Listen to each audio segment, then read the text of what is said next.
Heri leo kuliko jana. I'm alive and I give thanks. Struggle nazo nimeizoea. Sina noma, the future's mine. Stresses za nini we nijime kwa nini? Nitakula changu kidogo nilale mapema. I don't care what the people them say. Mimi nifata mengine ni ya G.O.D. It doesn't matter how life is hard. Get up, stand up and let them know. Hakuna matata. Let them know. Wambie hari ahantu nimba ari igihugu gikunda umuziki muranda bivuga mu Burundi. Mu Burundi turakunda umuziki cyane sana. Kirimo abanyagihugu abaririmbyi bo ngaha n'abaririmbyi ba mbere ku isi baririmba neza bakunda akazi kabo itabasani kumi baba ubaulize bakona maisha gani na bandera kutumika bandera wanafanya muziki bikwa question banatoa franga wapi za studio alipa nyumba ya mahera yo gukora clip ya amahera yo kuri inzu kulipia maneno bato ari imyaka ukurageramo tuzova sanga tuko turakwita mu ba legend like inakuwa miaka ngapi? Sina kwa miaka tuko tunaenda mu 20 deja.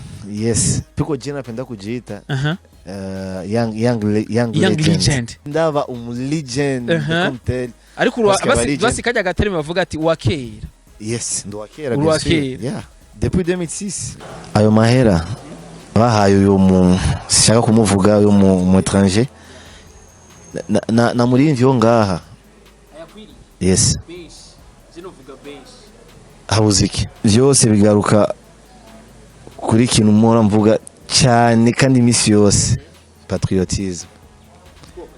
Tunapenda kazi yetu lakini hatupendi nchi yetu. Gukunda kazi kacu notanga karorero nkanje par exemple, nkunda kazi kanje, nkunda muziki.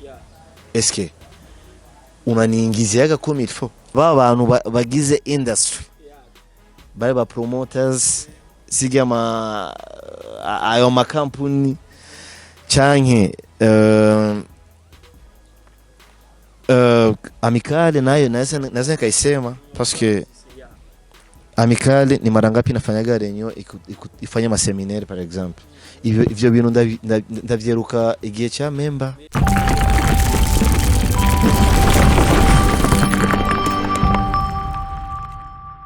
Bonjour mesdames et messieurs, le fond de Abuja Flavor. This is Step Media, channel product for this industry Abuja Flavor. Chakanya mkuru cyo kibazanira bishamvuga mu industry Abuja Flavor. Nkuko tuma tubikora reka tuze dukengurikira Imana, amadusura dukengurikira nabwo yakunze ba Step Media 257 wherever you are. Ndakunda cyane kandi big up sana kuri support bamutwereka mu mezi angaye gusa tumaze kugera kuri 15000 subscriber. Urumva ko ari ibintu bimeze neza cyane kandi turifuza yuko byoba bibandanyiriza nyine aho tugeze kugira ngo tuze turagira nuvuga ko version nini cyane ko turifuza yuko amakuru tuba twifuza kubahereza ashikire n'abandi kumbure babifuza kuyumviriza no kuyaronka ariko bakabura uko abashikira. Yes, ndakubwira ati kuno munsi mwiza cyane gwakubwira ati umunsi wose ifoko ushima Imana kuko ariyo benshi baba wifuza ariko bataba bawuhawe. Yes, ndakubwira ati kandi ndi kumwe n'umuntu misi yose uko avyutse ari mu bantu bambere nkunda kurikira stati ziwe akora kwambia Mungu kwanza mbele ya vyote kwanza nakwambia anatia Mungu kwanza. Tunaza kuvugana byinshi cyane ni Ara Flow, Rich Flow je nikunze kumwita ariko benshi bakaba bamuzi ku izina rya Ara Flow. Araza kutubwira amateka yiwe myinshi cyane kuvyerekeye indirimbo yiwe ariko gusohora Hakuna Matata.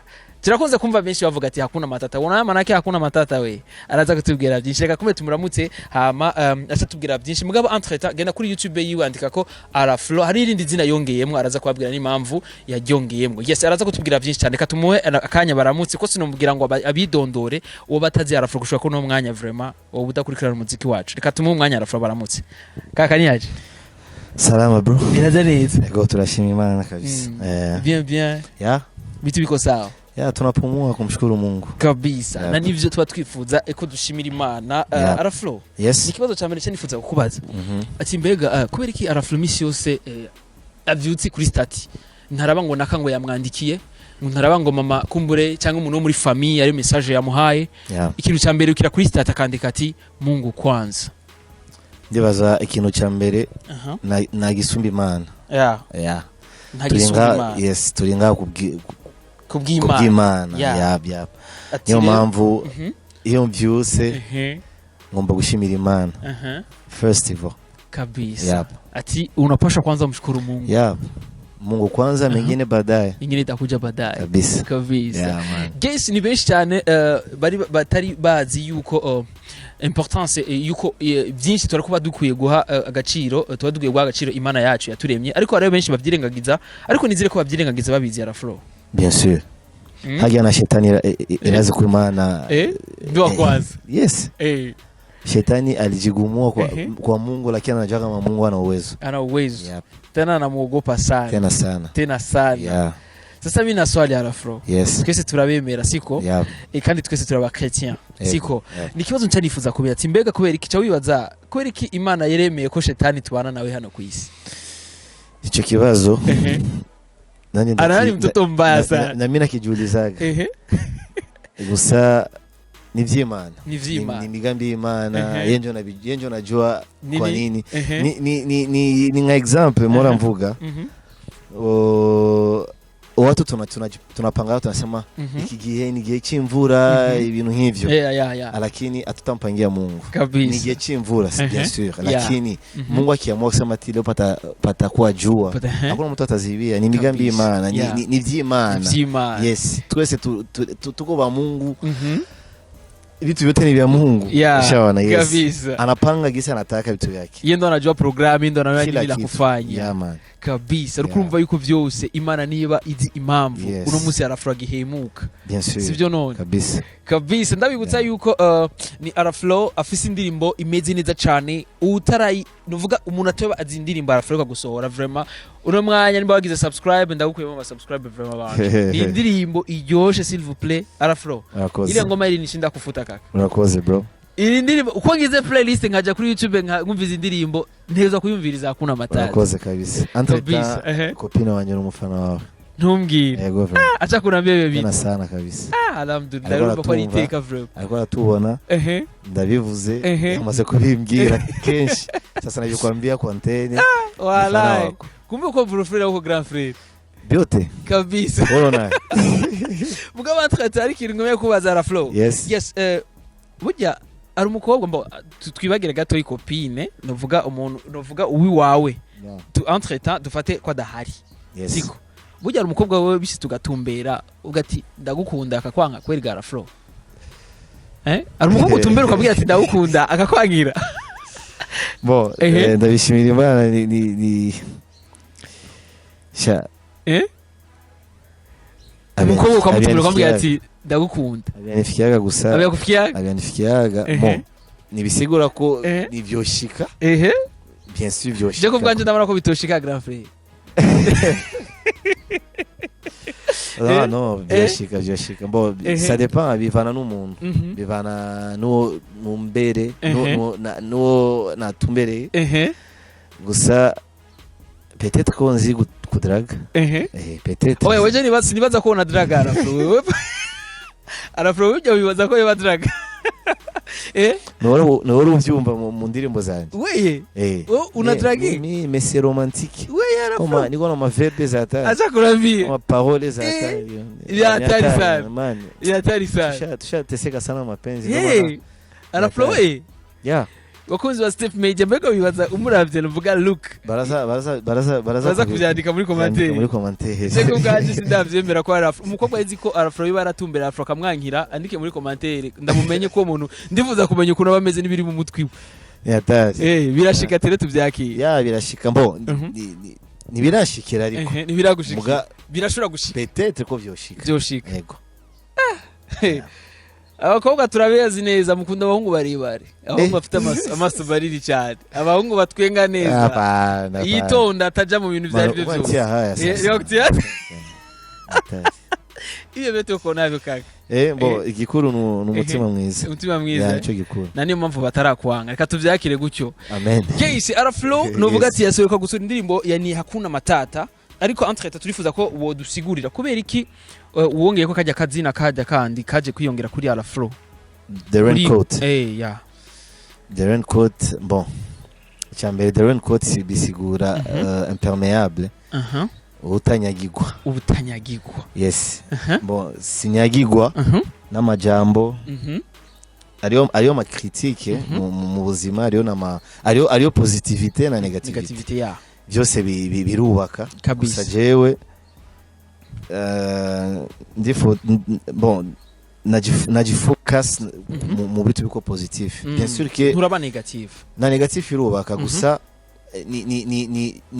niyo tuma upersa ahantu ushaka gushika niyo gufasha na kimwe gufasha donc mu gupersa gusa ibaho muga jewe na focus na positive sana njo nanisaidia jewe nobishira nobishingira ni naye baravuga ati araflo iyo bari no mu baririmbyi novuga b'intore like bicisha na bugufi cyane umvikana n'abaririmbyi benshi bagiye batandukanye turamumva araflo arimo ikona magomvi naba rafiki zake uwo mwanya na Ufise ndo bana munariro wagana bamsoe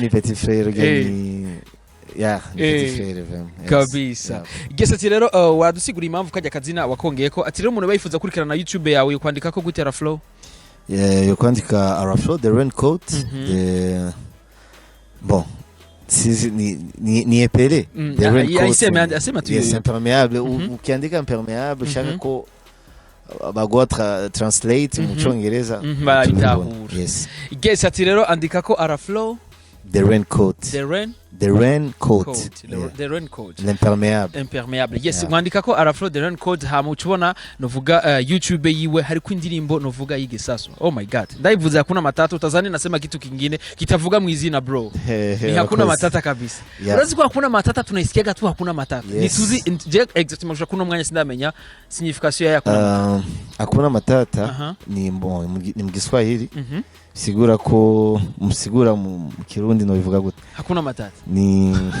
hakuna matata bivuga gute mu Kirundi yes ntangorane hakuna matata yes nta bibazo bihari nta bibazo yego turyoherwe hakuna matata bana usijali matatizo kuliko jana I'm alive and I give thanks struggle nazo nimezoea sina noma the future is mine stresses za nini we nijime kwa nini nitakula changu kidogo nilale mapema yes wasef meja hoga I don't care what the people them say mimi nifata mengine ni ya God it doesn't matter how life is strong yeah I've stand up and let them know hakuna matata guys wakoze sepeja kuri 5 nakwambia genda kuri YouTube ya Arflow uraza gusanga ko hakuna matata ni indirimbo tubona mu mashusho novuga asa na y'ikizungu cyane Arflow kabisa ni kizungu hivi niga style ndirimbo ni kizungu kubera iki Arflow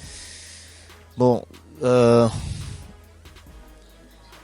nkunda creativity nkunda kwisa wenyene bakubati bijya turamona Arflow tumaze nk'imyaka 3 turiko turakora style zingomba gusa ama afrobeat amazuka afro yes sasa mitaka nilete difference nataka nzani difference muri game iga style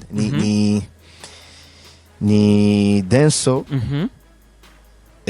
ni denso ya ikizungu ari denso latino na denso iri un peu européenne ti rero ni wagomvye kuzana indi profil novuga indi visage dutandukanye n'ijya twari dusanzwe tumenyere kuri Arflow indi style indi image na kuna watu wananiambia na unaweza kwa flow bien sûr unajua ukishaweza R&B unaweza kufanya style mingi unaweza kufanya dance unaweza kufanya raga unaweza kufanya hip hop yes beauty na ways yes gese mu bitahure cyane kuko bakubwira ati n'abantu bari muri question G nuvuga yarimo nuvuga mu ise okay yajamwe abantu bafise impano like ilikuwa ni kwendayemo ufise ico ushoboye ntiyajamwe umuntu ari wese mutahure rero eti impamvu rero Arflow gushika kuno mwanya agihagaze neza nk'umuntu nuvuga unajua Arflow ari imyaka ukurageramo tuzobava sanga tuko turakwita mu ba legend like inakuwa miaka ngapi sina kwa miaka tuko tunaenda mu 20 deja yes tuko jina napenda kujiita young legend yeah mwana ndayibona kuri stat young legend unaona kama sindava legend komtel ariko basi kaja gaterime bavuga ati wakera yes ndo wakera yeah depuis 2006 kabisa mpaka hivi bro. 2006 ilikuwa siyaoza kandi ashika ta mic. Ni hatari. Tunazeeka bro. Akiabugu freba. Yes, ariko ni bien biraryoshe nkaje ku bwanje ndavuga ati Araflow ahageze no munsi ahubwo nari nifuje yuko yo narenza ngaha Araflow afu binaniuma sana kungine kote nkavuga ati kweri ki Araflow ari ngaho no munsi Araflow ungeko nafika mbali sana kakayangu kubera iki bro umuziki wacu kuri kudatera imbere abandi batanguye ryari hirya yeje novuga mu bindi bihugu Melody ni mdogo kwako Buravani ni mdogo kwako bon. Sie umuhisi yes c'est vrai iki none bajya bose baje basumenga barafise baza baduga cyane bivanye n'ibihugu babarimwo kuri iki ngatwe gwa biwacu badatera imbere Araflow benshi bora bavuga ngo ndumunebwe wewe peut-être d'une façon d'une façon ça peut être vrai d'une autre façon. Wari mu Rwanda ari umunebwe ariko ubu no bipinga. Bon urazi na system yacu muri industry yacu yohani na ina kwina décourager franchement ina bakata nguvu yego vraiment parce que na kuntu wogira nk'indirimbo zitanu zigyoshe kandi zifise amasanamu abyoshe uri dépenser sana franga mingi afu ni exemple ni ibintu byinshi gusa shaka nange exemple imwe akarero kamwe yes ugakora indirimbo nka zitanu zifise amasanamu zifise clip kandi indirimbo nziza zifise feedback nziza quality nziza muri studio yes gusa muri zo ndirimbo tufate nk'umwaka umwe wakoze indirimbo zitanu aho pati tashota mo acyakwa nga mu gihugu cyacu nabo tudadanza indirimbo par rapport ya ibindi bihugu na maison de disque dufise c'est vrai ubu indirimbo ubu twavuga ko ibintu byose biri muri industry muri social media yes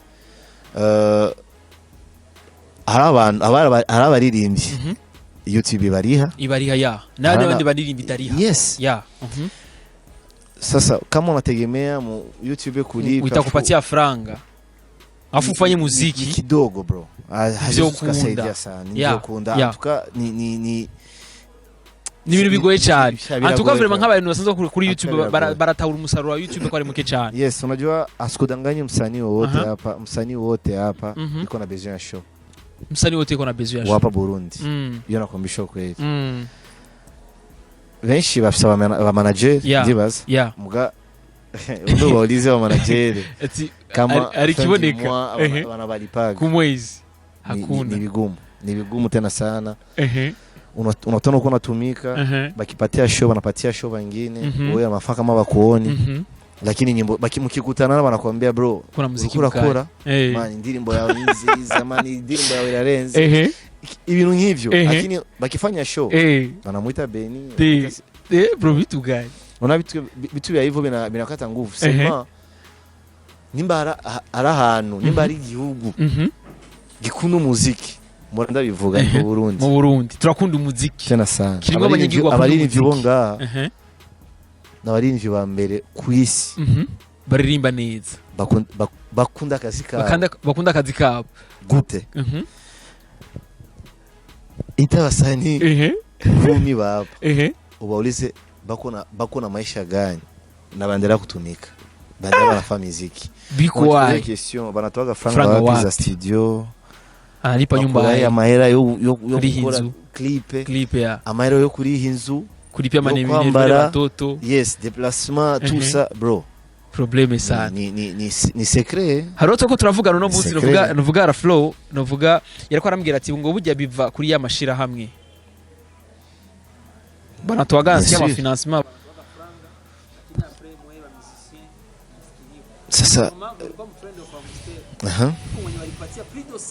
yes nagomba ndashike naho badanye bakawapatia inicha nikizi même si atakama bange baima kumbele navyo tuzi lakini inakuwa si kama mask franga zenye mnakuwa mnaandikiwa sasa zenye wanawapatia sio mahera baba ndakubaza ikibazo ayo mahera bahaye uyo mu sishaka kumuvuga uyo mu étranger na muri ivyo ngaha Yes. benshi je novuga benshi Habuziki.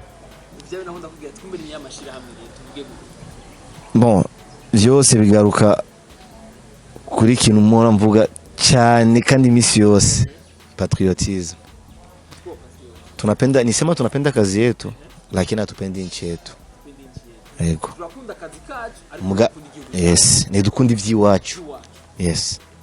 turakunda kazi kacu Yes. Yego. Gukunda kazi kacu notanga karorero. Nkanje par exemple. Nkunda kazi kanje. Nkunda muziki. Eske unaniingiziaga comme il faut. Lakini naendelea kufanya. Ndirimbira abantu. Sivyo? Abafana. Je, bon, mimi siwezi kundania bafana na kibazo bafise.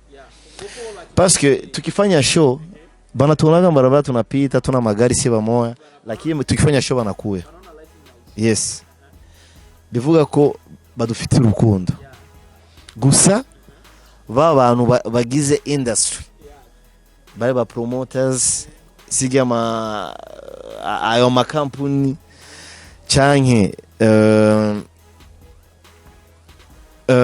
amicale nayo naweza kaisema parce que amicale ni mara ngapi nafanyaga renyo ifanya maseminaire par exemple ivyo bintu ndavyeruka igihe cha member umuhisi.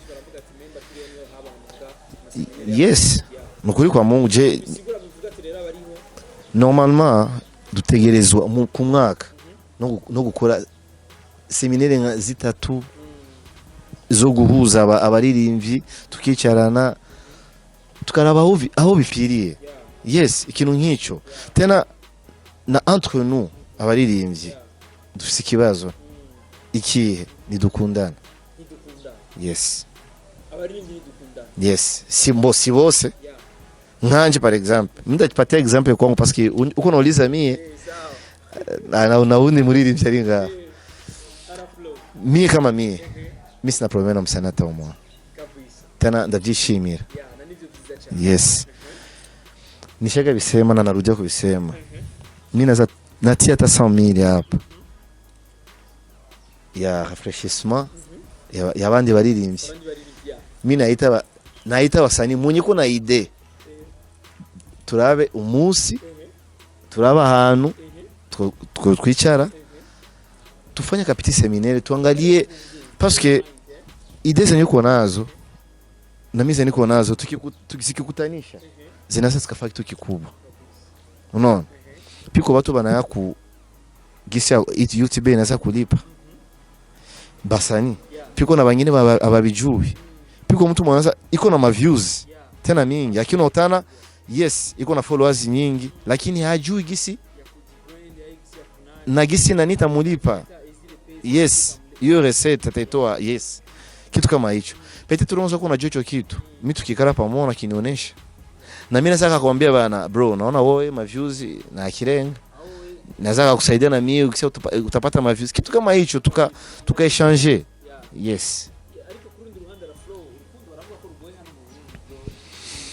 ni bimwe champagne baravuga ni crise. Ni crise. Niyompamvu ari ibintu mora mvuga kenshi. Tuna par exemple kama ile show tulipata ya Friends of Farmstead. Bien sûr tukaronsa mahera ico kimwe. Yes, gusa ayo make twaronse yodufasha.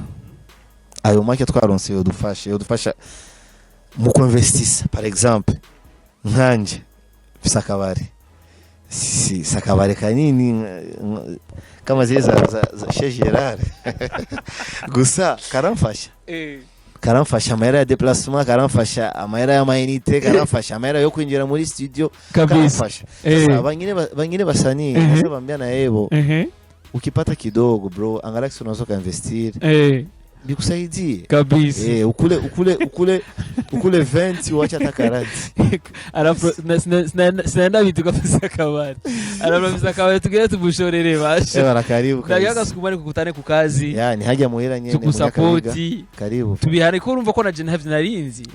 Unapenda kumposti Mungu wako sana mpaka unasahau kuposti kabari kana. Yeye ndo ananisaidia bro. Watai posti kabari. Uposti Mungu afu posti kabari.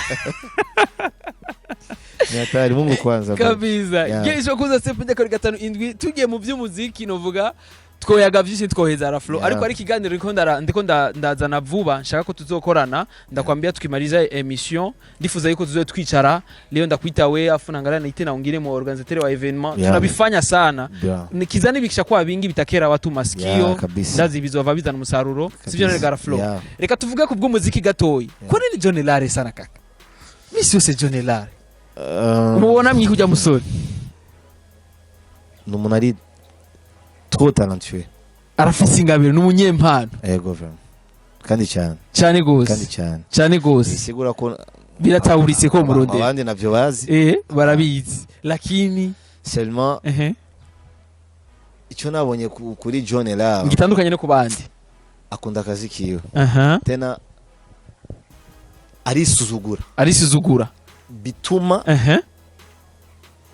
apersa kandi cyane kwisuzugura mu kazi sio bibaye d'une part kwicisha bugufi tuvuge ko kwicisha bugufi ego parce que unasema hapa kwenye mimi nafika sijafika fasi acha nifike nifanye ingine hatua ingine step ingine step undere kujiboost yani mbali na kwenye huko kabisa bitandukanye na haje ugeze uno munsi yes parce que piko batu sinavuzi zina gusa barahari unatana anafika hapa nakwambia mimi nishamaliza mimi hapa ni sawa nilikuwa kuna ta documentaire ya Zuckerberg createur wa Facebook na WhatsApp alianza ku masomo universite Harvard alipata watu kama 3000 hiyo period hiyo epoque akapata watu 3000 lakini hakuwa satisfait banamu hapa ni sawa numfelicite beatari felicitation hapa ni sawa nini unaona wamaze kuronga abantu 3000 tukani benshi kabambia bad sindaba satisfait nataka wa miliari nataka ni convaincre dunia yote ni nishike dunia yote unaona kitu kama hicho sasa ibi ni vitu vizuri bro kabisa hapana kwa satisfait na kwenye huko ifo kuwaza leo nafika hapa niyo abafaransa bakunda kuvuga eti la nuit porte conseil normalement usiku sio kusinzia tu ni wakuwaza journée yangu unafanya bilan leo nilifanya sema maana journée yangu leo nilifanya interview na Beni gani nilifanya cha hatari nilipana message ya hivi yes kabisa kesho ifo ni ameliore kitu gani kabisa kesho kunzo step njya kabiri 5 tuyaze na mukuru wanje je kubganje nitwohetsa je tuyaze na Araflo atuze twamarije ko na histoire mingi sana yaciye mu bintu byinshi cyane biko tana batubenye nakwambia Araflo je kubganje noba nibaza canke ivyo bari ivyo bo bagiye gusaba kubonye gusa nasikia nafura babikwambia peut-être barakwambia nakwambia je ndajyoherwa ndakubonye tu ego niyo mpamvu kandi bakarite zote batu bakarite zote kuvuga abantu ubwoko bwose abakobwa abahungu bose bon ni juu mie na mie siangalage mtu akikala naye mimi nakalaga na watu wote yes ba bosi ba maskini bastare sio bastare mimi nakalaga na watu kabisa Arafro mu bantu ba mbere cyane agaciro mama wewe cyane murampeze ku positivira cyane navyo nampostaga mwana akini mere ni Sara kaka bon mere ni malgré ce sont mes parents lakini mama ni mwisho lakini mama wanje n'umugenzi hari umunsi tuko turatera inkuru na Araflo turaja ari ibintu twari twagiye duherekeje umuririmbyi umugenzi wacu novuga mugenzi wa Araflo tukachangia turafungura kwanza sinoreka kumuvuga yari maili twari twagiye mu bintu byo gufasha bya maili turasangira na Araflo icyanangaje kuri Araflo twese cyaratunani ariko Araflo yaragikoze yavuze ati tulikula tukafurahi lakini siwezi nikaenda bila kumuonjesha hiyo yakula mama yangu ilifo munifanyie kuku Vuko mumfatira inkoko muyitegure neza ndamushire mama Araflo byaranyeresa agaciro washoboye kuba utwereka hajya sinzi ko abandi ko babibonye befo mi narabonye agaciro ushobora guhereza mama wawe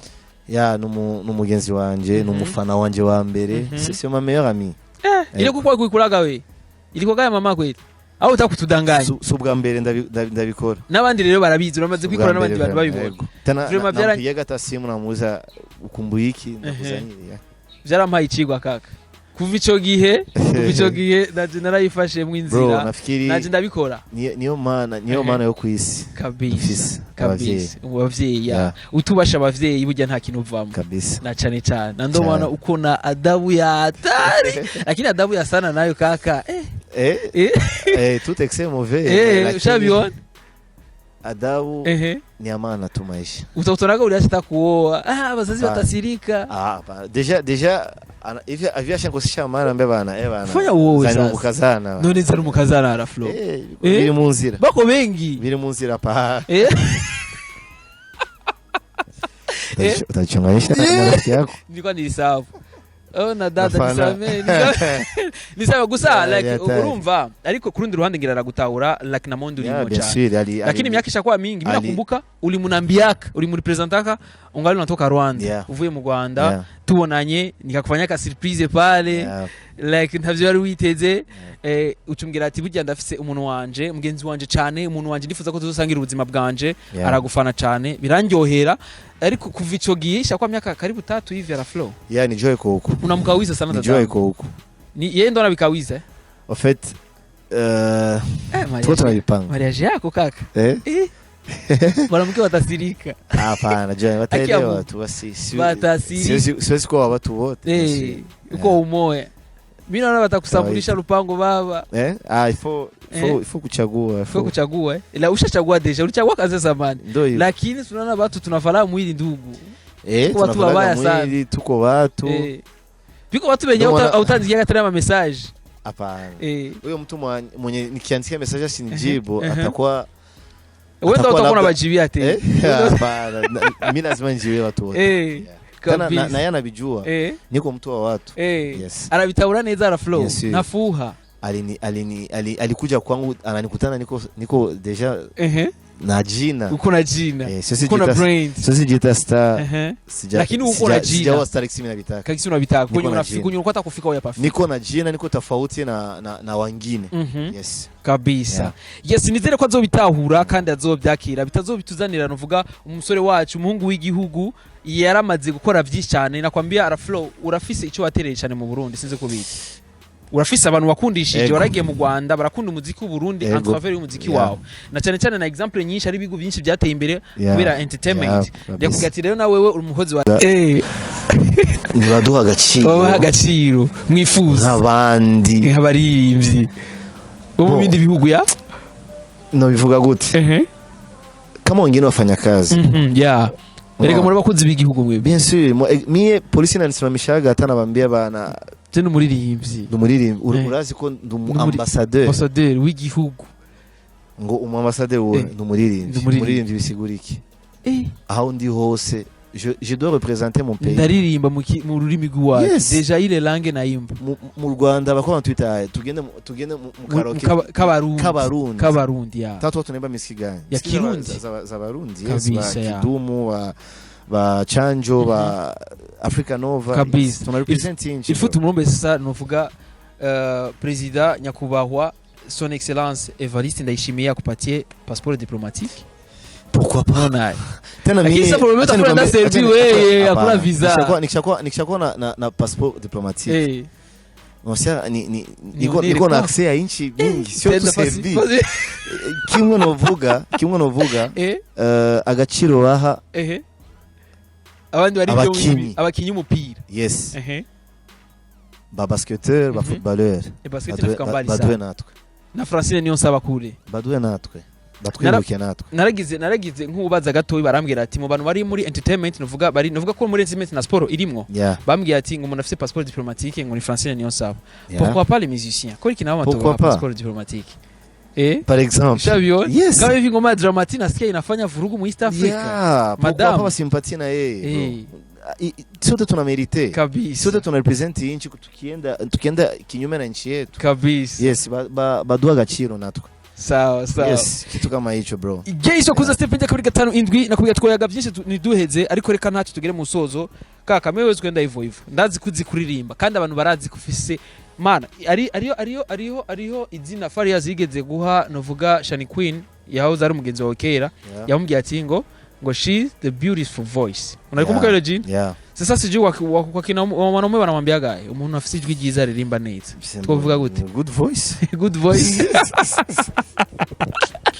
Igihe tuvuga araflo n'umuntu aririmba neza kandi afise ijwi ryiza araflo dukorere mu gaho gatoyi iyi ndirimbo hakuna matata hakuna ingine style nataka kuna matata heri leo kuliko jana I'm alive and I give thanks. Struggle nazo nimeizoea. Sina noma, the future's mine. Stresses za nini we nijime kwa nini? Nitakula changu kidogo nilale mapema. I don't care what the people them say. Mimi nifata mengine ni ya G.O.D. It doesn't matter how life is hard. Get up, stand up and let them know. Hakuna matata. Let them know. Wambie. Let them know. Hakuna matata. Yes sir. Hey, sir. Kuza tembea kama 5-7 kaka nashukuru sana. Thanks. Merci sana. Merci sana. Tawaga fana wako mpaka sikunda kufa. Merci sana. Merci gasura koze. Uranyemeza sana. Turaba. Yeah. Murakoze cyane. Big love. Kabisa.